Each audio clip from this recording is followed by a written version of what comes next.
pemirsa, Anda kembali menyaksikan Kominfo Newsroom. Pemirsa, Kemendikbudristek bersama dengan Bako Humas gelar sosialisasi peraturan Menteri Pendidikan, Kebudayaan, Riset dan Teknologi nomor 46 tahun 2023. Melalui kegiatan ini, Kemendikbudristek bersama dengan Bako Humas bersinergi untuk bersama menyuarakan lingkungan pendidikan yang berkualitas serta dapat mencegah dan menangani kekerasan di lingkungan pendidikan.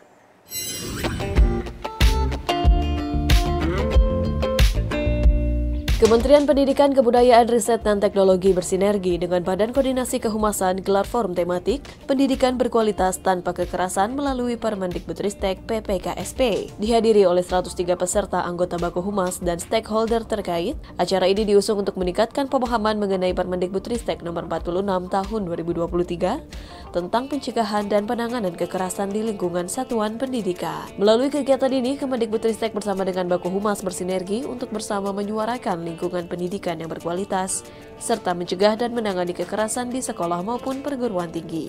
Direktur Jenderal Usman Kansong menyatakan bahwa terciptanya lingkungan pendidikan yang baik akan berkontribusi besar pada terbentuknya generasi emas guna mewujudkan visi Indonesia Emas 2045. Kita perlu mensosialisasikan ini, ya minimal di sekolah-sekolah, syukur-syukur bisa kita lebih luas lagi ke seluruh masyarakat. Nah, kita bisa membentuk satuan lingkungan satuan pendidikan yang bebas dari kekerasan atau merdeka dari kekerasan, supaya nanti generasi yang terbentuk, generasi masa depan yang tentu saja adalah generasi yang santun, ya generasi yang toleran, ya generasi yang menghargai orang lain. Ya, dan kita dengan demikian bisa memetik bonus demografi di tahun 2030 dan Indonesia Emas 2045. Karena kita tidak mungkin mencapai bonus demografi ataupun Indonesia Emas 2045 kalau generasi kita adalah generasi yang gemar melakukan kekerasan atau korban kekerasan. Permendikbudristek PPKSP menjadi bagian penting dalam memenuhi amanat undang-undang dan peraturan pemerintah yang bertujuan untuk melindungi peserta didik mendapatkan pendidikan yang aman, nyaman, dan menyenangkan. Sedangkan bagi pendidik dan tenaga kependidikan, peraturan ini mendapatkan perlindungan dalam bekerja. Staf ahli Mendikbudristek bidang hubungan kelembagaan dan masyarakat mengungkapkan, Permendikbudristek PPKSP menghilangkan area abu-abu dengan memberi definisi yang jelas untuk membedakan bentuk kekerasan. Selain mengatur tindakan kekerasan, Permendikbudristek ini memastikan tidak adanya kebijakan yang berpotensi menimbulkan kekerasan di satuan pendidikan. Definisi di Permendikbud nomor 46 ini saya kira lebih jelas, lebih detail, dan lebih tegas. Apa saja yang dimaksud dengan kekerasan, intoleransi, dan perundungan.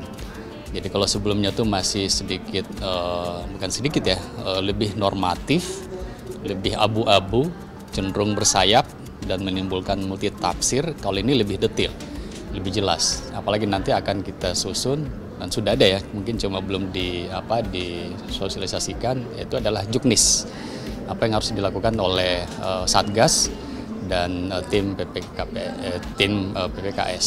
Di kesempatan yang sama, Adlin Sila juga mengapresiasi kegiatan ini sebagai sinergitas bersama dalam upaya percepatan implementasi Permendikbudristek PPKSP untuk menciptakan generasi muda berbukti pekerti luhur tanpa kekerasan. Jadi kita boleh menganggap ini sudah darurat, sehingga perlu segera kita untuk menyampaikan ke masyarakat. Dan saya kira forum ini adalah forum yang sangat tepat, karena tanpa koordinasi atau sinergitas dengan Humas, saya kira Permendikbud ini hanya akan berhenti pada tataran peraturan saja. Jadi kita lebih fokus pada bagaimana pada tataran implementatif Permendikbud ini bisa segera kita implementasikan, dan forum Bako Humas inilah saya kira forum yang sangat tepat saya kira untuk melakukan itu. Dan pemirsa, Kementerian Pendidikan, Kebudayaan, Riset, dan Teknologi menerbitkan Peraturan Menteri Nomor 46 Tahun 2023 tentang pencegahan dan penanganan kekerasan di lingkungan satuan pendidikan atau PPKSP. Hal yang melatar belakangi diterbitkannya Permendikbudristek tersebut adalah maraknya kekerasan yang terjadi di lingkungan satuan pendidikan, bahkan antar satuan pendidikan. Lantas perubahan apa yang diharapkan dengan adanya PPKSP tersebut? Kita telah terhubung bersama dengan PLT Kepala Biro Kerjasama dan Hubungan Masyarakat Kemendikbudristek dengan Bapak Anang Ristanto. Selamat malam Pak Anang, Assalamualaikum. Selamat malam Mbak Bilkis. Waalaikumsalam warahmatullahi wabarakatuh. Baik, Pak Anang, dengan diterbitkannya Peraturan Permendikbud Nomor 46 Tahun 2023 yang sebelumnya menggantikan Permendikbud Nomor 82 Tahun 2015, sebetulnya misi perubahan apa yang terkandung dalam Permendikbudristek Nomor 46 Tahun 2023 tersebut, Pak Anang? Terima kasih Mbak Bilkis atas pertanyaannya. Misi dari Permendikbudristek tentang pencegahan dan penanganan kekerasan di satuan pendidikan, bahwa hal ini kami latar belakangi bahwa berbagai data dan survei menunjukkan bahwa saat ini Indonesia dalam kondisi darurat kekerasan terhadap anak. Nah, di mana berdasarkan hasil asesmen nasional tahun 2022 sebanyak 34,51% peserta didik atau 1 dari 3 peserta didik berpotensi mengalami kekerasan seksual, sebanyak 26,9% peserta didik atau 1 dari 4 peserta didik berpotensi mengalami hukuman fisik, dan sebanyak 36,31 peserta didik atau 1 dari 3 peserta didik berpotensi mengalami perundungan. Dan data tersebut sejalan juga dengan temuan berbagai lembaga yang melakukan riset mengenai kekerasan pada anak. Selain itu, Permendikbudristek PPKSP ini juga hadir untuk melindungi peserta didik untuk mendapatkan pendidikan yang aman, nyaman, dan menyenangkan, serta turut melindungi pendidik dan tenaga kependidikan dalam menjalankan profesinya. Permendikbudristek PPKSP ini juga mengoptimalkan mekanisme pencegahan dan penanganan kekerasan di lingkungan satuan pendidikan yang sebelumnya juga sudah diatur melalui Permendikbud Nomor 82 Tahun 2015.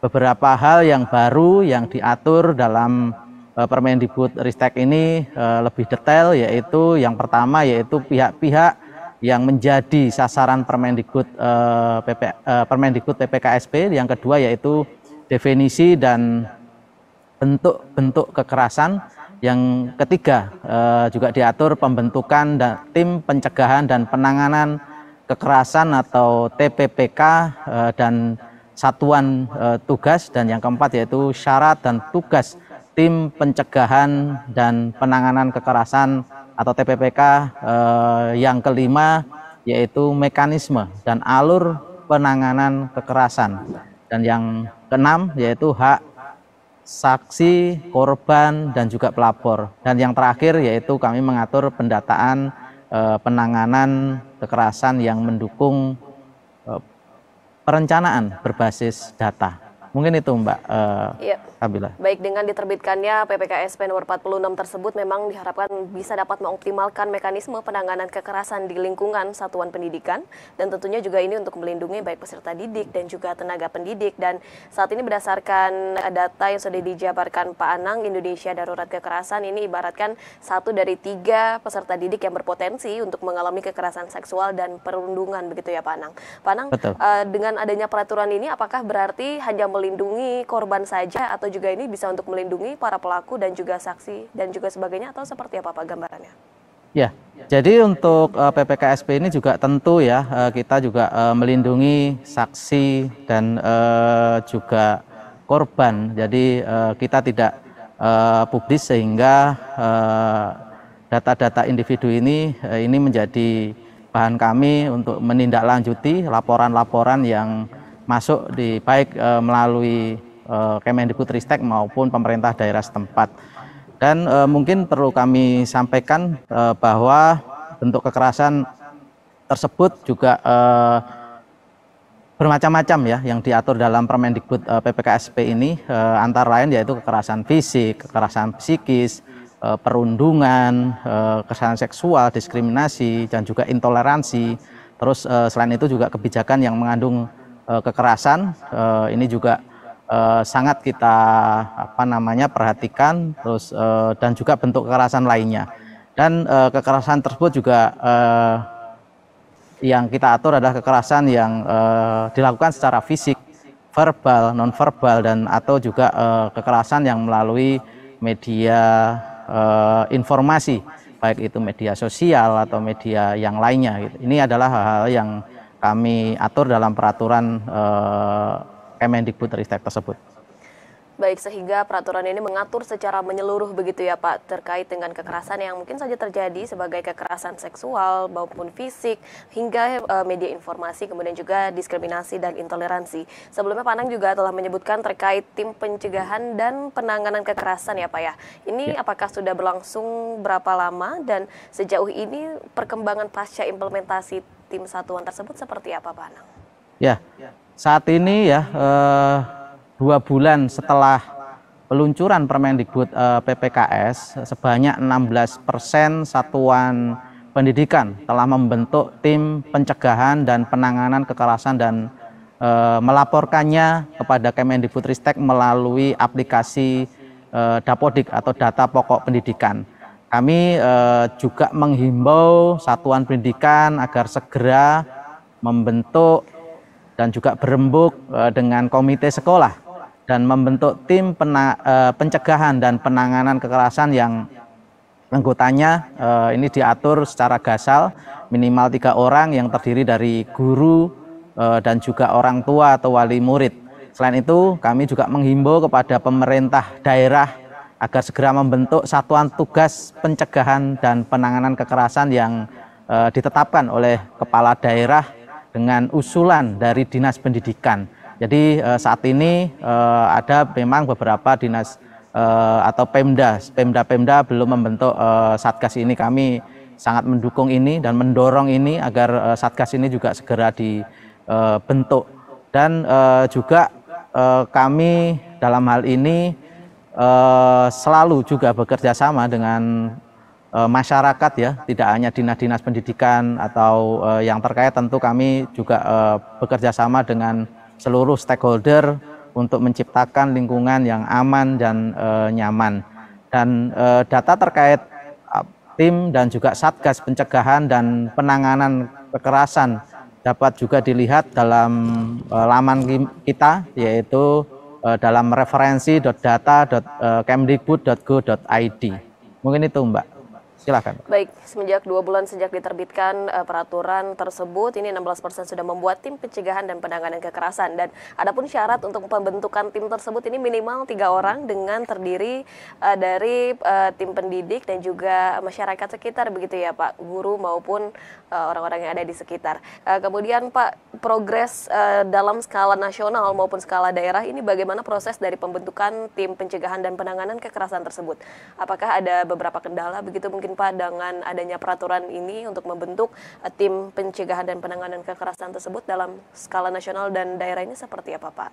Ya, dalam skala nasional dan daerah tentu ada beberapa permasalahan yang ditemui di lapangan. Namun dalam hal ini kami selalu koordinasi erat dengan pemerintah daerah dan kami juga selalu melakukan sosialisasi kepada seluruh pemangku kepentingan, tidak hanya kepada dinas-dinas saja, bahkan pada hari ini kami juga sedang melakukan bako humas dengan rekan-rekan humas-humas kementerian lembaga, TNI Polri dan juga humas pemerintah daerah. Jadi pengawasan melalui pemantauan dan juga evaluasi terus dilakukan oleh pihak-pihak terkait yang mempunyai kewenangan, dan selain itu pengawasan juga dilakukan oleh masyarakat sehingga dapat dilakukan penelusuran bila mana terdapat pengaduan yang disertai bukti oleh pihak-pihak yang berwenang. Baik, koordinasi erat dengan pemerintah daerah terus dilakukan, sosialisasi, pemantauan hingga evaluasi ini terus digencarkan oleh Kemendikbudristek untuk terus dapat menangani kekerasan yang ada di sekolah ini. Terkait dengan tindak lanjut setelah adanya pelaporan yang telah diajukan oleh tim tersebut begitu Pak Anang misalnya. Lantas apa tahap selanjutnya dari tindakan setelah adanya pelaporan itu Pak Anang? Dari laporan itu tentu kami di pusat pun ya, Kemendikbudristek juga mempunyai tim, tentu pengaduan-pengaduan yang sudah masuk kepada kami verifikasi dan kami lakukan investigasi di mana kejadian-kejadian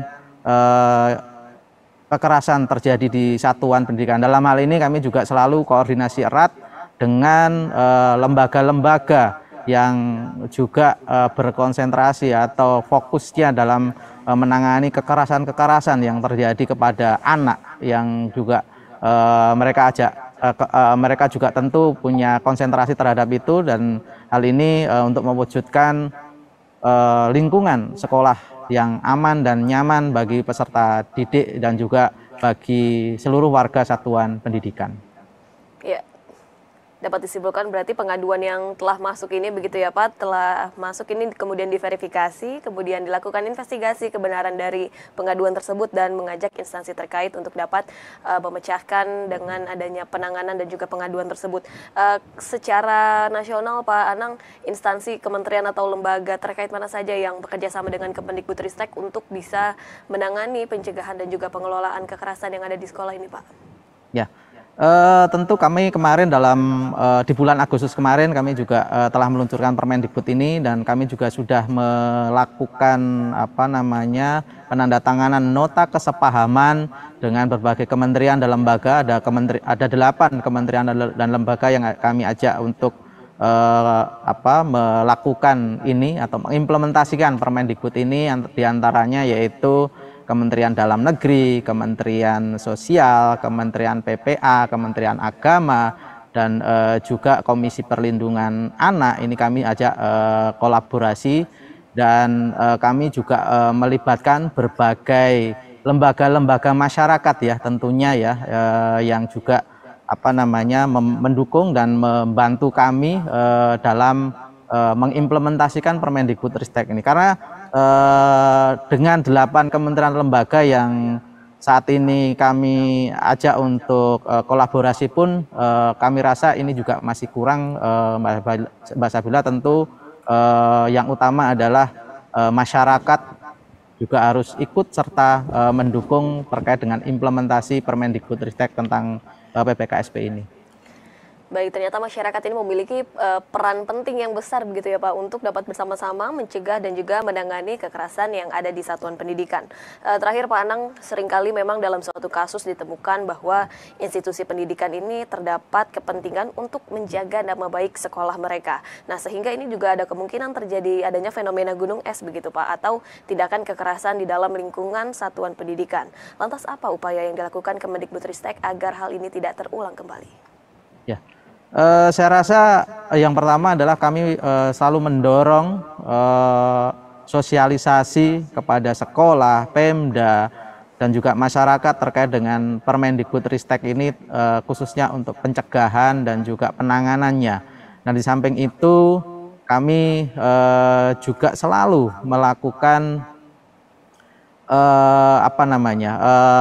selain koordinasi, kami juga melakukan konsultasi, dan juga kami selalu bergandengan tangan dengan lembaga-lembaga masyarakat sehingga semuanya bisa memahami akan peraturan ini. Dan di samping itu memang tadi yang disampaikan Mbak, bahwa ini adalah salah satu gunung es. Nah, ini dengan hadirnya Permendikbud ini tentu ini adalah salah satu upaya kami juga untuk mengatasi, mencegah agar kekerasan yang terjadi di satuan pendidikan ini juga berkurang, dan harapan kami masyarakat juga semakin berani untuk melaporkan kekerasan-kekerasan yang terjadi di satuan pendidikan, sehingga sekolah bisa menjadi lebih aman, nyaman, sehingga dalam rangka mendukung pencapaian pendidikan yang unggul, menuju generasi 4 2045 ini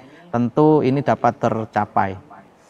Baik, diharapkan memang masyarakat ini menjadi pelapor atas adanya dugaan kekerasan dan juga berperan sebagai pelindung dan juga mencegah kekerasan yang ada di satuan lingkungan pendidikan, dan diharapkan memang peraturan PPKSP tersebut nomor 46 tahun 2023 hadir untuk melindungi para peserta didik, baik pendidik, tenaga kependidikan serta warga satuan pendidikan lainnya untuk dapat menciptakan lingkungan pendidikan yang inklusif, berkebinekaan dan aman bagi semua. Begitu ya Pak Anang?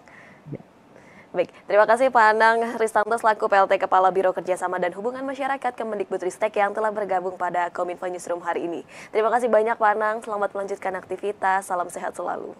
Terima kasih, selamat malam. Selamat malam. Dan pemirsa, kami akan hadir dengan informasi lainnya, tetaplah bersama kami dalam Kominfo Newsroom.